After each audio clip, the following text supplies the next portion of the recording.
Hey, I think we're good. All right. Are we live? Yeah, I think we are live. All right, I've got a fan running on low. Let me know if you guys can hear that. I will turn it off if it's making a lot of background noise. Otherwise, I think we are good to go. So yeah, take a look at the patch notes today. And then hopefully we'll have some games later, but Subitai's power went out, so I don't know when we're going to be able to do that. So we'll see if we get some games or not. Yeah, so we got the patch notes today. I have not read these yet. I know some of the changes that happened because I've been playing the patch and because I was talking about some of them with the guys in the RTK Discord, but let's take a look. I'm not super interested in the campaign stuff. I don't have a whole lot of interest in campaign. We're mostly here for the multiplayer stuff. So let's see. Highlights. Yeah, new stuff. Blue scribes. New free hero. Yeah, additional difficulty settings and new achievements. Don't particularly care. Alright. New stuff. I think we know all about this. New legendary landmarks. That's pretty cool. Legendary landmarks are always nice. Yeah, they add a little bit of flavor to your settlements, and they're always pretty nice. Pretty neat little lore nuggets. Okay. This looks like campaign stuff. Unit tier icons. This is kind of neat. I like the new icons. Look nice. Rules and systems. Unit cast regimen around. Don't know what that's about. I have no idea what any of this is. Okay, where is multiplayer? Exploit fixes? What exploits? Reinforcing armies.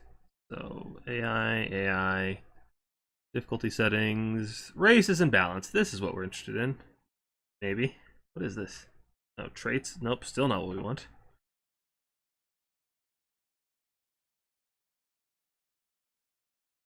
Oh, spells. Spells have been changed. Okay, here we go. Here's something interesting. Something actually relevant to multiplayer.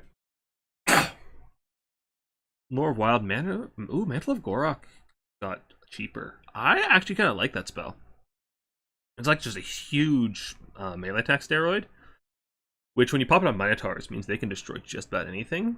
So that actually being cheaper, there might be some play there. It's kind of a hard sell not to bring what is it, the AoE damage one, Traderkin, but you know I've definitely had some success with that spell in the past. Base cam indeed. Played your first couple Dom games? Nice. How'd it go? Lost both of it was fun. Well, just keep on trying. You will get better over time. Lore of the Tempest Swiftwing. Is that's one of the Kislev spells? I don't even know which spell that is. Mana cost down to 6. I can't remember what that spell does. Oh, that's the. No, that's Hawks of Me. I don't even know what Swiftwing does. I can't remember. Generation of Lead gets 12 extra second duration. Not bad. It's still a very expensive debuff. So debuffs just aren't very good, so I don't think we'll see a whole lot of that. Withering is Lore of Shadows? Wither is the Skaven spell. Withering is a Lore of Shadow spell. I think reduces armor, which I don't think we care about a whole lot. That's probably not a huge difference. Aqua Mind Rays gets a little cheaper. Nice. Pendulum gets cheaper. That one might see some play, especially with Pit being nerfed, having a damaged anti-armor spell in Lore of Shadows. Again, you might see some Pendulum these days now. Melkost nerf, that's fine. Melkost was being used a lot against cavalry, so I don't mind seeing that get nerfed. Curse of Midnight, I have no idea what that does. I think it's another shitty buff. Wind Blast gets cheaper, which is good. Its damage was terrible for the price, so don't know if that'll be enough. Probably won't be enough, but getting there. Toothcracker. I don't mind seeing the Ogre lores get buffs because it gives you a reason not to just bring Troll Guts every game. And Toothcracker, I think, is the one that gives missile resist, which is actually pretty useful for Ogres, so I don't mind seeing that get increased. Soul Blight. It's another buff, or debuff, just getting very, very small changes. Alright. You guys are just chatting away. Doom and Darkness, it's a little cheaper. Cool. It's still not a very useful spell. Purple Sun, the movement speed got decreased, which means it's a little more stationary and a little less likely to wander off into no man's land or friendly fire. I did test this. It's okay now. It's still going to be less reliable to like a Pit of Shades or a Burning Head, but it's fine. It's not as bad as it was. Shield of Thorns is one that actually saw some play, so getting that. Wait. No, I'm thinking of Flesh Just Stone. Shield of Thorns is damage reflect. Yeah, it still sucks. Doombolt. It's in Lore of Soul Stealer, so you probably won't see a whole lot. Blade Wind. You might see some Blade Wind. Some Dark Elf players taking Blade Wind against Dwarves to spam the passive. So Blade Wind might be a little bit better now, because it got the same movement speed buff that Purple Sun did, so it's a little less random, a little more targeted damage, so you might see a little bit of that, so specifically against Dwarves. If it does well there, maybe you'll see it in some other places. Constellation of the Dragon going down that's actually pretty big for Cathay.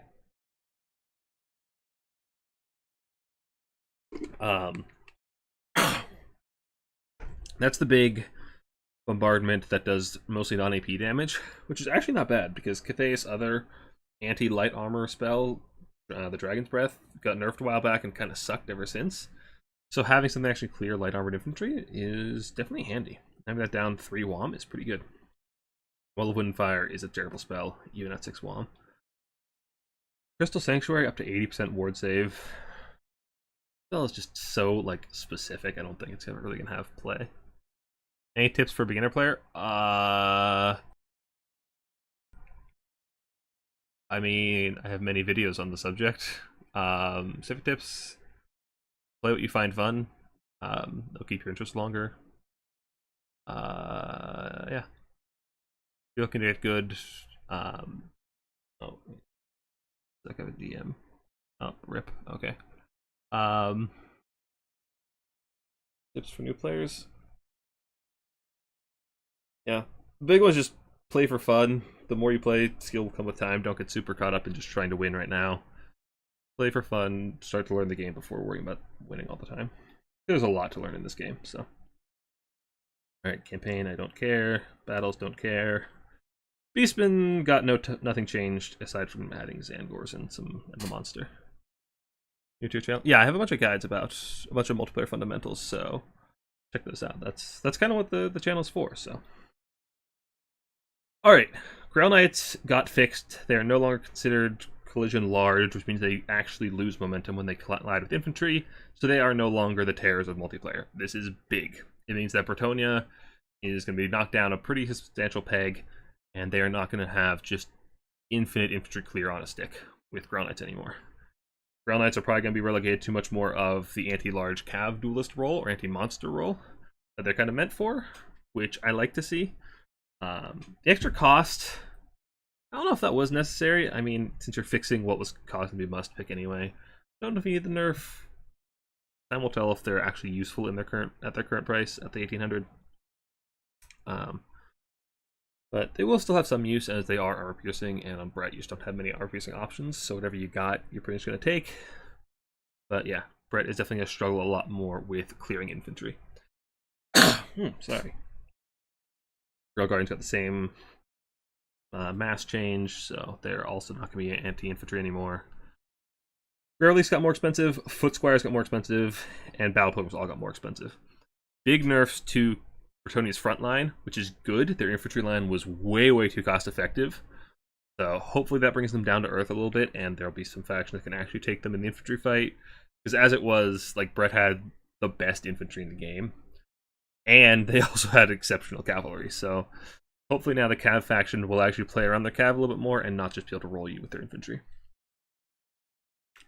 But these nerfs aren't super severe. It's like 50 gold here, 50 here, back to where Balgrims were. So hopefully they'll still have some front line. It won't be super expensive, but it will bring them down a little bit. Alright, Chaos Dwarves. Units. Bug, I had no idea that bug existed. Trains are racing lendies now. Amazing. So if you aren't aware, racing lendies have their own unit cap. I think it's 3. Before, you could bring 4 of them by in-game caps. 4 trains. And it was absurd. Tournaments mostly restricted them down to 1. And that was still exceptionally strong. The fact you could bring 4 in base game just made the ladder a miserable experience against Chaos Dwarves, because they were completely overpowered. And bring 4 of them was just ridiculous. So that brings them down to 3, which is nice. Hopefully there are some more nerfs for them going down a bit. Earthquake Mortar unit will now switch to the Iron Demon's guns. Oh, that's kind of neat. Lamasu. Okay, it removes ranged magic damage. You guys say. More army roster domination builds. In good time, my friend. What does CA prioritize first when it comes to unit balancing? Land balance or domination? Looks. What I've heard is that there's not a whole lot of land balance changes these days. I think a lot of what we have this patch particularly is domination, but most of it is single player. Yeah, it's well. I think it's they prioritize single player campaign, and then they prioritize whatever Turin says, and Turin mostly talks about domination. So it gets a lot of domination changes. Alright, Iron Demon changes, and the carriage variants. 15 less melee attack, 25 less charge bonus, way less weapon damage. I don't know what this force multiplier goes down. Okay, so Iron Demons are brought down to Earth, which is good. As I was saying, trains were exceptionally strong. The Iron Demon and the Skullcracker both, which I'm hoping Skullcracker is down here somewhere. Getting different changes as well. Doesn't actually look like it. So, Iron Demon is the missile train, and it was doing far too well in melee. So they brought that down to Earth. Looks like they left the Skullcracker doing pretty... Okay, no, they did bring the Skullcracker nerfs down as well. So trains will be a little less absurd. What I've played with, they're still pretty good. They still kill infantry and cavalry just fine. They don't tangle with single empties as well as they used to, which is a good place to be in. And then I suspect they probably won't do as well into monster units as well. So I think they're actually still going to have a role, which is nice. They'll still do the job of like anti-infantry chariots, even though it's all right against cavalry, but they're not going to be the unholy terrors that they are on live, which is, I think, a good place to be. And they also got a little more expensive, which is always kind of nice. Yeah, all the trains, looks like they got about 100 more gold price. Yep. Deathstreaker got more expensive, which is nice. Deathstreakers were mentioned auto-include for most Chaos Dwarf builds, just for their anti-infantry option. Well, both anti-infantry and anti-large options were quite good. Seeing that go up a little bit is kind of nice. And then Hobgoblins and Laborers got expendable, which that says Hobgoblins and Laborers. That's all for like, anything short of Chaos Dwarf infantry is now expendable. I feel like, okay, disclaimer, I think all of these changes were necessary. These were good, but this is also nerfing all the units that kept Chaos Dwarves relevant. Chaos Dwarves for the last patch have been very reliant on extra cap weight from those Laborers, trains, and death streaks, and their lords. The lords didn't get touched, which is fine. But it's like 3 of the 4 things that were good about Chaos Dwarves have been nerfed pretty heavily. Which I think, like I said, I think it was needed. A lot of those things were really not fun to play against. They were really overtuned. But this does mean that Chaos Dwarves didn't really get any compensation buffs. Their infantry line still kind of sucks and is still overpriced. Their missiles are going to be hard to defend because their infantry is so bad and overpriced. Their missiles hit hard, but you can't keep them alive. The cav is still really expensive. So I think Chaos Dwarves got a really, really hard time on this patch because everything that was good got nerfed. And again, I think that was necessary, but they didn't get any compensation to that. So now they're just going to probably not be very good, I suspect. Demons of Chaos. Nothing looking that interesting. Multiplayer. Dark Elves, Culture of Blood, and Blood Rack Shrine Riders. Dagger throwing melee attacks would change to missile attacks. Witch Elves will now throw daggers to a range of 55 meters. This has been changed as they were benefiting from charge bonus, which inflicted the damage on releasable levels. Okay, so there was a bug that was causing them to multi-hit in melee, so I think that's what this is. I have no idea how useful this is. Maybe we'll test this after we're done looking at the patch notes. We'll see. We will see. I have no idea what to make of that, just on paper. Trait. That's for campaign, don't care. Flame Cannons. 200 gold cheaper. Well, okay, multiplayer is 100 gold cheaper, and that math is hard. 50 extra range, and 30 extra calibration distance. That's actually a pretty big buff. I know a couple of dwarf players were actually bringing a lot of flame cannons in. Well, not a lot, but like one of them in several matchups at high levels. So having them be cheaper and longer range is actually a huge buff. So we might be seeing a lot of flame cannons for dwarves. We might be entering the fire phase for dwarves. They've been using a lot of flame cannons and iron drakes. So dwarf builds might have a lot of fire going forward.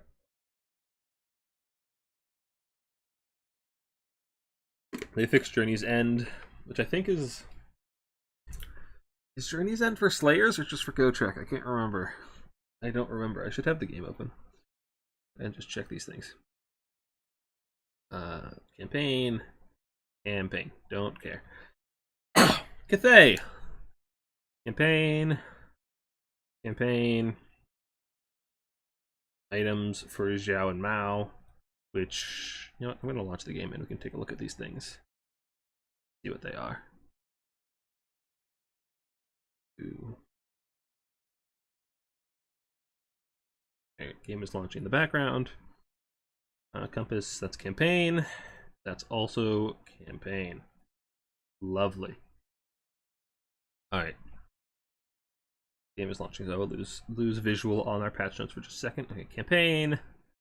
War compass, campaign effect. Harmony. Ooh. More and less successful parts, top feature attempt. Okay. This is still campaign. Cool. Don't care. Alright. Jack has been removed from... Okay, that's another trait. Campaign. Don't care. Lord Magistrate. He got armor and HP. He's a little tankier now. Not that you ever used him. And on horse, he's tankier. Not that you ever used him. So Cathay, it's all just the new stuff. Alright, cool. Greenskins. Oh, game is up actually. Let's check out those items for Meow and Zhao real quick. Let us take a look. So I know Zhao got what the Burning Vambraces, which is now a heal and ward save when he gets really, really low. It means he pretty much automatically heal caps every game, like it's an absurd heal. Yeah, it's just like a 30% heal. Or, okay, I guess it's just a one-off 32% heal, which is a huge amount of healing. Then he gets 40% ward save for 20 seconds when he gets low, so... He's going to be a very, very strong duelist with all that innate healing. Is he going to be useful in Dom? I never saw him being brought, and when the very rare times I did see him being brought, he never got low enough for proc this heal anyway. So in Domination, I don't see this being very relevant. In land battles, this is going to be toxic as hell. Like, just another self-healing lord is going to be super annoying for land battles, but for Domination, I don't see it making a huge difference. And that seems to be the only item he has. Does Meow actually get her item in multiplayer? Embraces of Yin, a aura, melee attack, and weapon strength debuff. Honestly, not bad. Meow is usually just used as a buff character in general. You don't really want her in dragon form because you want the harmony amplifier as well as the healing spam. So having that extra debuff on the character that's just walking around to provide buffs, honestly, not bad. How much is it? 200? A little pricey, but if you're gonna bring Meow, I don't hate that as an option for her. So that's not bad at all. Alright. Okay, so pump wagons. Yeah, so they have those throwing grenades, which if you haven't seen the Human Boy video, pump wagons are now a ranged grenade throwing chariot, which is very fun. Yeah. Yep. In melee, they get more anti-hit by collision and splash attacks. And they did fix the bugs that were causing pump wagons just to delete large things, so they're not going to be your anti-cav option anymore, anti-monster infantry. They are now relegated back to that anti-infantry role, which they still kind of suck at. I don't think you'll be seeing a lot of pump wagons, even with those grenades. Bigger and ardor now applies to pork. Okay, don't care. Elves. Campaign, don't care. It's like Omen of Assyrian got a little bit cheaper. Neat. Altharian also got a little bit cheaper.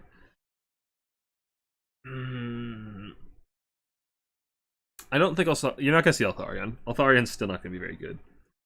These are also only on foot and on Barded Seed. So is he still the same price on his mount, or on the only mount you'd actually take him on the flying one? Because if so, then that is a completely irrelevant buff. Completely irrelevant. I don't know what he was. Let's check Total War stats real quick. What price was he on live?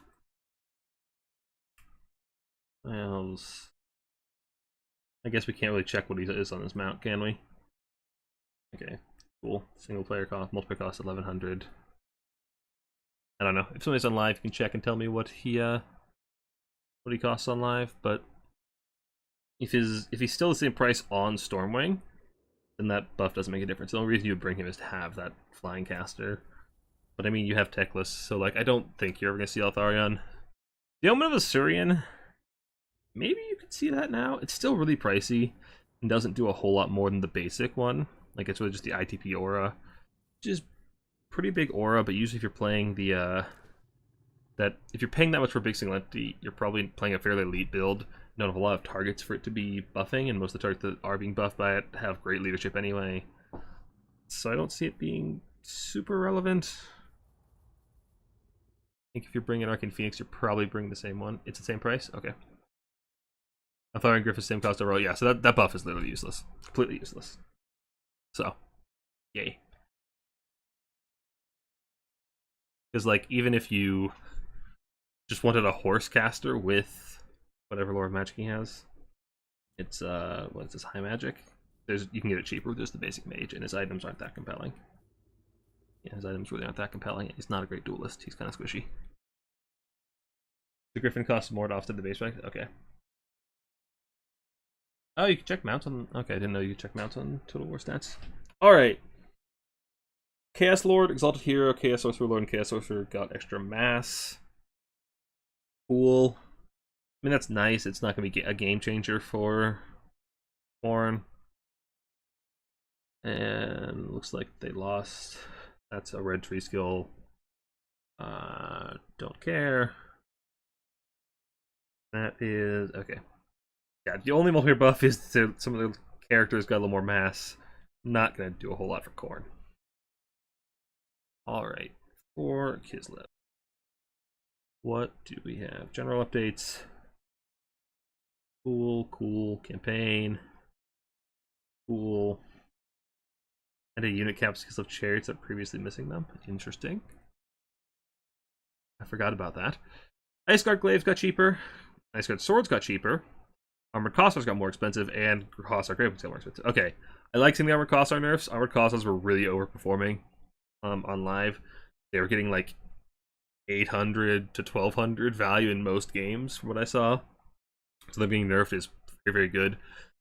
And Ice Guards could definitely use a cost reduction too. They were very overpriced and very squishy for their price, so I like seeing that. Might have a little more play for them, although with the Akashina's ambushers coming in, I don't think you're going to see Ice Guards a whole lot. So like, Ice Guards cost reduce is fine, but I think the DLC units are going to overshadow them a little bit still. But yeah, it's a nice buff. Lizard Boys. Khorne Sorcerer. Oh, it did actually say Khorne Sorcerer. It said Khorne Sorcerer Lord, doesn't it? Yeah, Sorcerer Lord. Yep. Cool. That didn't occur to me, but yeah. Yeah, Sorcerer Lord for Khorne. That's neato. Alright. Lizards. Aquatic trait to the Feral Troglodyte. Yay! Cool. Wait. Hold on. Doesn't aquatic means no penalties from water, right? But doesn't water only penalize small units? So what's the point of having aquatic on a large unit? Like that's all aquatic does, right? Unless I'm misremembering. Aquatic only affects small units. Or like water only affects small units. So aquatic is only useful for infantry. So what's the point of having this on a Feral Troglodyte, the Alwar Troglodyte, and the character on a Troglodyte? What's the point? Why? I don't know, man. Okay, an extended... Okay, Norska, nothing changed for Norska. Lovely. Ogres. Gorger. I've never heard of a Gorger. Gives buffs as well. Oh, gives buffs and wash. Okay, then that's somewhat useful, I guess. Cool. It's not a unit you see very often, so it's not going to make a huge difference, but that's neat. Gorger's got a little cheaper. That's nice, but now they're in a really weird spot where they're the exact same price as Iron Guts, and they're both your anti-infantry armor-piercing options. It's kind of a weird spot for them to be in. I think Iron Guts probably just do the job better. They have armor. They lose the stock, they lose the Vanguard, but they get armor. I guess they're not unbreakable. Let's take a look real quick, like comparing the two. Like, Gorgers definitely needed the love, but I just don't know if you're going to see them because they're in a weird spot now where they cost the exact same as Iron Guts. I guess they're much more offensive. They're much squishier. Oh, I guess they have Frenzy too. So yeah, their offense is definitely a lot better, but their defense is terrible. They have way fewer hit points. Yeah, unless you're getting cheeky with like some backline dive with Gorgers, or you're against, I don't know, even if you're against Dwarves, you don't need that much armor piercing, because your bulls are just fine. So I don't think Gorgers still, I still think Gorgers are probably going to be sidelined most of the time. Trappers got nerfed. Praise be. Oh, praise the great mod. Yeah, Trappers at 450, even without the Roadster's infantry, you will still see 5 in every matchup. They are the best unit on the roster. You will see them every time, even if they put them up to 500. So, this was overdue. I don't know why they gave most infantry last patch, but I'm glad they took it away, because they did not need that. Skystriders got nerfed a little bit. That's fine. Skystriders kind of fell out of favor with a lot of Ogre players in Domination over the past couple months. But I definitely don't mind seeing them get a little more expensive, as they are a very obnoxious unit to play against, especially with Troll Guts available, so I don't mind seeing that at all. The Rat Boys! Storm Vermin. Okay, we knew about this. Yeah, Storm Vermin got a little bit cheaper. Just the Sword and Shield. Which is kind of awkward, because you never use the Sword and Shield. If you're going Storm Vermin, you almost always go with the Halberds. Skaven just, like, if you need to win an infantry fight, you don't go Storm Vermin, Sword and Shield. You go Globes, you go Warp Fire Throwers, you go Plague Claw Catapults, you go Rat Ogres. Like, you're never really going for your infantry. You're not looking to win infantry fights, and these guys are way too expensive to try and win an infantry fight. The only time you want an elite infantry as Skaven is if you need an elite halberd to help protect your backline. So like Stormvermin and Sword and Shield, even at a cheaper price, don't have a great place on the roster unless they just become wildly OP. Oh yeah, you still have Plague Monks. Like with Plague Monk buffs too, like why would you ever want Stormvermin, Sword and Shield? Warp Lightning cannon getting buffs is definitely nice. Much higher calibration rate distance, so it's going to be very accurate at long range. And at a lower recruitment cost. Those things I've actually seen quite a bit of play lately, so you're definitely going to be seeing a lot of those for Skaven, I suspect. Like having a lot of calibration range. They're going to be really accurate at long range, which means they'll probably win a lot of artillery duels they didn't before.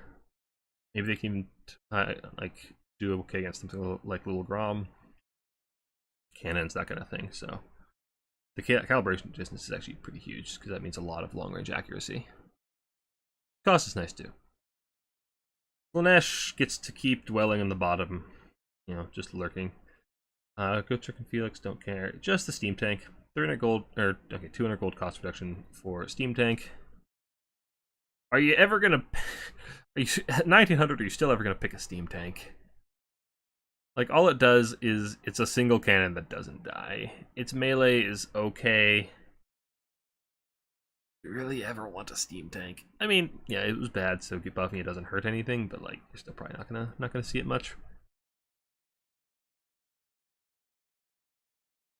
So all skeleton warriors and skeleton archers lost their capture weight. This sucks for Tomb Kings. This is terrible. Now you have to pay at least, like, Nehekar warriors are gonna be your cheapest thing with full capture weight. You have actually a very hard time holding objectives, which for Tomb Kings, which are a fairly low damage output roster, they rely a lot on their durability. That sucks. They're gonna have a very hard time holding objectives. The very popular Bone Tide builds are gonna be a lot weaker. You're gonna have to go for a much more greedy shooting build to actually get value to trade to actually get on the objectives. Especially against any kind of armored faction, dwarves, Kislev, that kind of thing. You have a very hard time maintaining any presence on objective with this. So, as a Tomb King player, I'm very disappointed to see that. Like, that's just a massive kick in the nuts for Tomb Kings. So, Tzeentch. All of these are campaign. Chosen Tzeentch. Okay, literally nothing multiplayer other than the new stuff. Vampire Coast. Okay, this, I heard about this. This right here confuses and scares me. They added Lance Formation back to the Damned Knights Errant. I say back because they used to have it. They had it all through last year up until January or February. Or no, even more recently. It was like March or April when they removed it because it was bullshit. What people were doing with Coast was you take Silostra, you'd strip her down to where she only had the summon, You drop the summon, desummon Silostra, and have the summon just run around their backline and delete all missile units. An ethereal, armor-piercing, lance formation cav unit is so hard to contain, and it dealt with Coast's biggest weakness, which was archers, because you could not protect archers from them. No one could protect archers from the damn Knights Errant. And they lasted long enough that Silostra could be resummoned and bring out another one before the first one went away. It was complete bullshit. It was one of those frustrating things to play against. And they removed it because it was bullshit, because it was such a problem for the multiplayer scene. The fact that it's back is very concerning to me, not just because it's bullshit, but also because why are you walking back on what was a good decision? Did somebody just look at it and say, why doesn't this cav unit not have it? Like, was there just no communication, so somebody didn't know that they weren't supposed to have it for a reason? Or did you decide to bring it back despite community complaints? Like, I can't think of a good reason why they would have added it back. And that's very concerning to me. Like, it was a lack of communication where somebody didn't know that they weren't supposed to have it, so they just put it back on. Or, like they just thought it was a good thing to have, and it's very concerning to me. Like, that's just a bad sign to me. Like, that was removed for a good reason. The fact they've added it back is, like, troubling. Yeah. Silostra is back. Drakens everywhere rejoices. Yeah. Yeah, the Skeleton Archers catching this Capwhite Stray is very odd, because nobody ever used that unit. Like, ever. Ever. Toxic Lord on summoning is back, indeed. Alright, Mourngul's got a little cheaper. That's nice. Coast definitely needed the love. Aside from this bullshit, this didn't need to be here. But Coast could definitely use the love. Necrofex got a little bit cheaper, as well as their guns got a little more damage, which we knew about. We talked about that in one of our previous live streams. Which is nice. I like that they're buffing some of the underused units on the roster, not just giving them back a lot of the melee power, buff a lot of the shooting, which is more the identity that Coast is kind of, like, marketed as. Like, they have the undead gunpowder faction, so having the gunpowder buffs is kind of nice. The Mourngul buffs are fine. Mourngul's aren't a super annoying unit to play against. They are, you know, lightly armored and pretty squishy, so I don't mind seeing that come back in. But yeah, I do like leaning more towards the Coast missile styles, which does seem to be what they're doing with the Necrofex and the handguns and the deck gunners, so I don't mind seeing that at all. I don't think they fixed... Okay, cool. Anything here? Okay, nope, doesn't look like anything changed for counts. Nothing here. Units. Swapped his Indomitable skill for Soothsaying as he was already unbreakable. What does Soothsaying do? Is this a multiplayer thing or just a campaign thing? Looks like it's just a campaign thing, so we don't care. Nice. This is the defeat trait. Cool, don't care. Hell Cannon gets extra calibration range, and the calibration area gets smaller, so it's going to be even more accurate. So maybe those things won't just completely lie to me and miss every shot every time I take them. Maybe this unit won't disappoint me every time I take it now. That'd be kind of a nice surprise. Like, accuracy was the big problem with the Hell Cannon. It hit plenty hard, it just didn't hit often enough. It just completely missed. So if it's more accurate, it might be actually a pretty good unit. Wood Elves, and now here's all the big changes. I don't know who on the dev team just has the biggest crush on Wood Elves, but Wood Elves have been getting buffs like every patch for the past year. So Wild Riders got 50 gold cheaper. Pog, that unit kind of sucked. So having Wood Elves get a little more cav present. Cav was the big weakness of Wood Elves, so having their own get a little bit cheaper, very nice. This is the Thorn got more entities. Again, we talked about this. 20% more damage output, more durability. Very, very good. That unit might be pretty relevant now. Glade Riders, the Skirmish Cav got cheaper. So the Hagbane tips. So, Skirmish Cav. Wood Elf Skirmish Cav, baby! Who doesn't love getting skirmished for 10 minutes by Wood Elves and just getting poked and not be able to hit anything back? Woo! So excited though, that's a very significant cost decrease and opens up a lot of new avenues for Wood Elves. Azrael Spears got cheaper, which is good. That unit was consistently disappointing for 950. Very squishy spear unit, so Cloak Tricksters also got cheaper. Good. Way Watchers got more missile damage, non-AP. Fine. Campaign stuff. Alright, let's check bug fixes. There were a lot of bugs we were hoping to get fixed. Multiplayer. Alright, here we go. Alright. It's clickable when overspending. Cool. Chaos factions. Multiple. Okay. Cool. This is multiplayer campaigns. This is multiplayer campaigns. Don't care. That's kind of neat. Like, you can add it so you can split money among the players, so you have the same money for each team, even if you have a different player count. That's kind of neat. Cool. Lore of Light got a visual overhaul. That's neat. So did Lore of Beasts. That's neat. Cool. Cool. Cool. They're like a section of just normal bug fixes. All graphics. There are a bunch of multiplayer bugs that I know they mentioned, and like things they like on their known issues list, and I don't see them here. Where's the table of contents?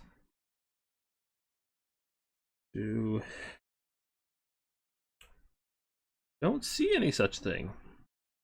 Bit concerning, that. Yeah. Bloated corpse bug is fixed. Awesome. Yeah, like bloated corpses is one of them. Bloated corpses, the frenzy bug, where unbreakable units with frenzy wouldn't get frenzy if they were in your reserve. So flagellants, spawn of corn, and red crest ROR were completely useless in your reserves. Yeah.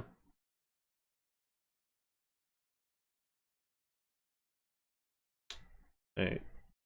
So somebody looking at it and wondering why the knight. Yeah. That's what I was thinking, Drakens, but like that means there's some like missing communication there. Any interested in damage calculator? We can compare cost effectiveness of one unit roster against another. What do you mean? Damage calculator? I'm not sure I follow what you're talking about.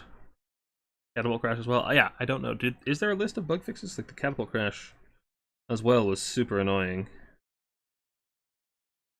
Yeah, so if you don't know, there's a bug with Screaming Soul catapults for Tomb Kings where if one of the models dies and the lore passive or the faction passive tries to resurrect the catapult model, the game crashes. So it makes it very risky to actually bring those units in multiplayer because it's very likely to cause crashes. Yeah, I don't see... These are graphics that were changed. This is audio that were changed. UI. None of those categories sound like what we're interested in.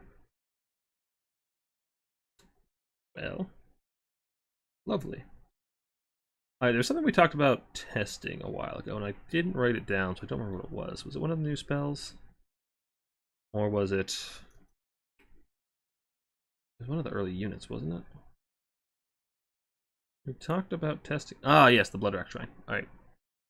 Let us test the Blood Rack Shrine.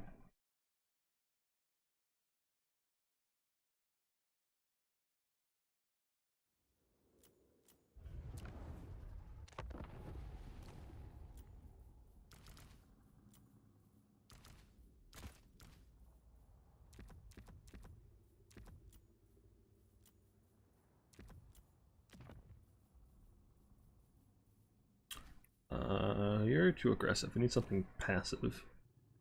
Who's a passive flying caster? High Elves.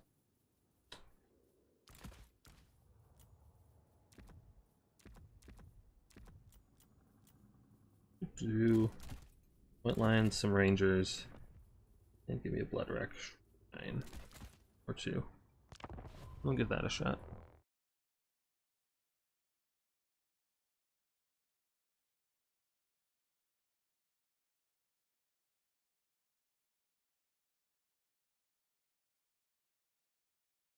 Matrix Word shows how much damage per gold, etc. Empire Engines do against Kislev infantry. I don't know how useful that would be.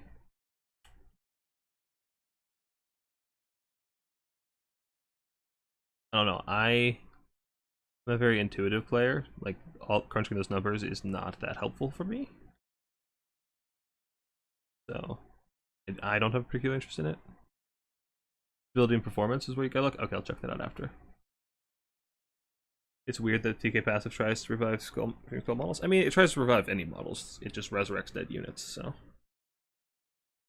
And it only does that if the crew is already full health. So it doesn't always happen, but it does happen sometimes. Alright. You don't need to be looking up. See how these actually do.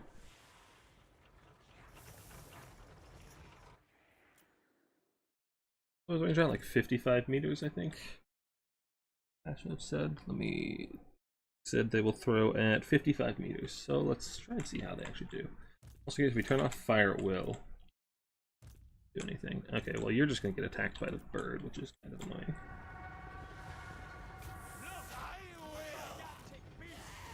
Okay, I can see them throwing. It does a little bit of damage. That's not that bad. What affects you under just... Oh, that's right, they have some debuff auras. That's nice.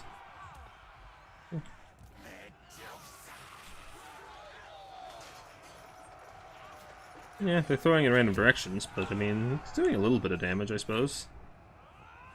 Don't know that that's a game-changing amount, but at least they do something. Because previously, what had been happening was they fired the same projectile as the main gun on it,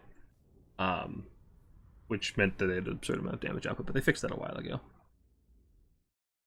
Alright, so you said performance and stability is where it is.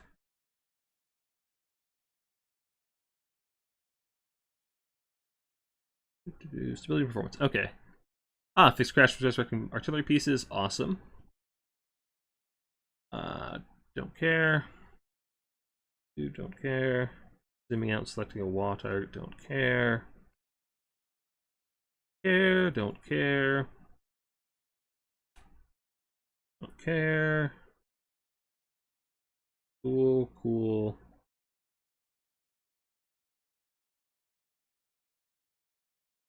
Cool. Cool. Don't see it there. Well, I saw the one, but that's it. When am I going to take Houseone's champion title? Even though he and Pug continue your fave players? I mean, we don't have another championship for a while. I actually don't know if they're doing a championship this year. I assume they do, but I haven't heard any talk about it. So it's hard to take a champion title without a championship. Though there should be a season finals here sometime in the next couple weeks, so maybe we'll see if we can pull some shenanigans against Houseplant then. I do have the advantage of having played this patch before he has, so maybe we can pull something off. Alright.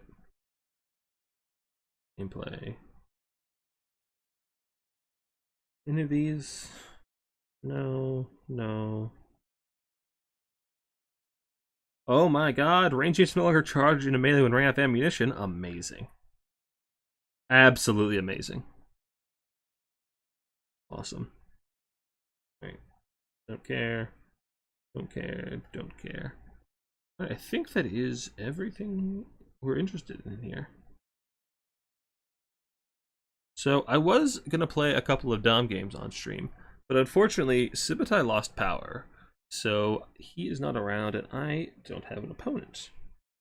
So I think we're just going to call it here. Maybe we'll stream it a little bit later if Sibitai does get his power back. But for the moment, there's not a whole lot else to talk about. So thank you guys for watching. I don't really have much else for you. I will see you guys next time. We will be doing, actually, once the patch goes live, we'll probably be doing some kind of tournament stream next few days. I won't be playing tomorrow because I'm busy, but hopefully this weekend we'll get some games up, either streamed or cast. So see that, but we'll have to wait and see. Yeah, thank you guys for coming. I will see you later. Peace.